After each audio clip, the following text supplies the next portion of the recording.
இந்த மழைக்கு சூடா எதமா ஒரு முட்டை சால்னா பண்ணா எப்படி இருக்கும்?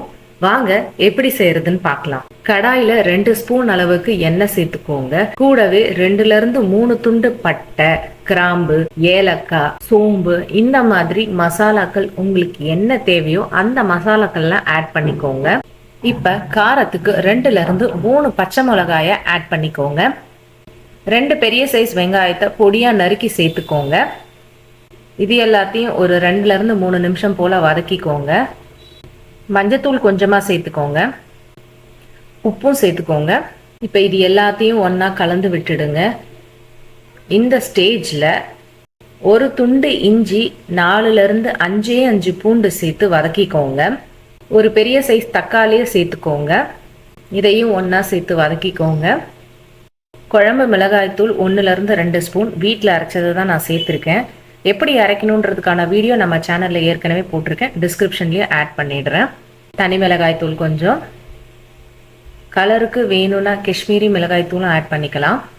கொஞ்சமாக மல்லித்தூள். இது எல்லாத்தையுமே மிக்ஸ் பண்ணி விட்டுடலாம். 2ல இருந்து 3 நிமிஷம் சிம்மில் வச்சு எல்லாத்தையும் நல்லா மிக்ஸ் பண்ணிக்கோங்க.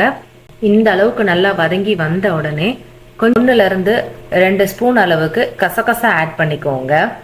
சால்னானாவே அதுக்கு கசகசாவும் தேங்காவும் தான் ரொம்ப முக்கியமான ஒரு இன்க்ரீடியண்ட். இதை ஒரு வாட்டி கலந்து விட்டுடுங்க. கொஞ்சமாக நான் தேங்காய் ஆட் பண்ணிக்கிறேன். துருவன தேங்காவாக இருந்தாலும் ஓகே, இல்லை இந்த மாதிரி சாப் பண்ணியும் நீங்கள் சேர்த்துக்கலாம். இப்போ வந்து ஸ்டவ்வை ஸ்விட்ச் ஆஃப் பண்ணிவிட்டு அந்த சூடில் இதை ஒரு வாட்டி நான் மிக்ஸ் பண்ணி விட்டுடுவேன். இப்போ இது எல்லாத்தையுமே மிக்சி ஜாரில் போட்டு ஆறுனதுக்கு அப்புறமேட்டு ஒரு பேஸ்ட்டாக ரெடி பண்ணி எடுத்துக்க போகிறோம். திருப்பியும் கடாயில் ஒரு 2 ஸ்பூன் அளவுக்கு எண்ணெய் சேர்த்துக்கோங்க. நம்ம ஏற்கனவே அரைச்சி வச்சுருந்தோம் இல்லையா அந்த பேஸ்ட்டை, அதை வந்து இதோட சேர்த்துக்க போகிறோம். ஏன்னா இல்லைன்னா ஒரு மாதிரி கட்டி கட்டிடும், டக்குன்னு அடி பிடிக்கவும் செய்யும். அதனால சிம்லே வச்சு இதை செய்யுங்க.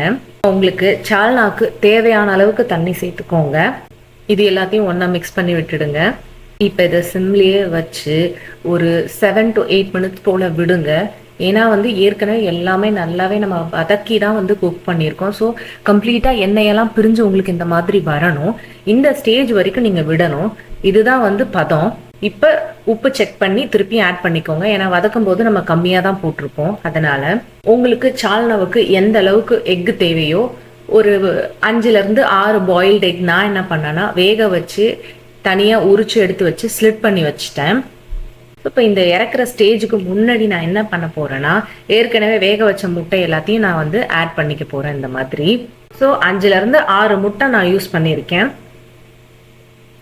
ஸோ இதை போட்டுட்டு கம்ப்ளீட்டாக நீங்கள் சிம்மில் வச்சு ஒரு 1ல இருந்து 2 மினிட்ஸ் வரைக்கும் தான் விடணும். ஏன்னா ஏற்கனவே எல்லாமே குக்குடு, அதனால நிறைய போட்டிங்கன்னாலுமே வந்து முட்டையெல்லாம் தனியாக பிரிஞ்சு வந்துடும். அது ஒரு மாதிரி ஸ்மெல் அடிக்கும். ஜஸ்ட் போட்டுட்டு ஒரு 1 or 2 மினிட்ஸ் கழிச்சு ஸ்டவ்வை ஸ்விட்ச் ஆஃப் பண்ண வேண்டியது தான். கார்னிஷிங்க்கு கொஞ்சமாக கருவேப்பிலை. இது எக்ஸ்ட்ரா வந்து நான் பண்ணுறது.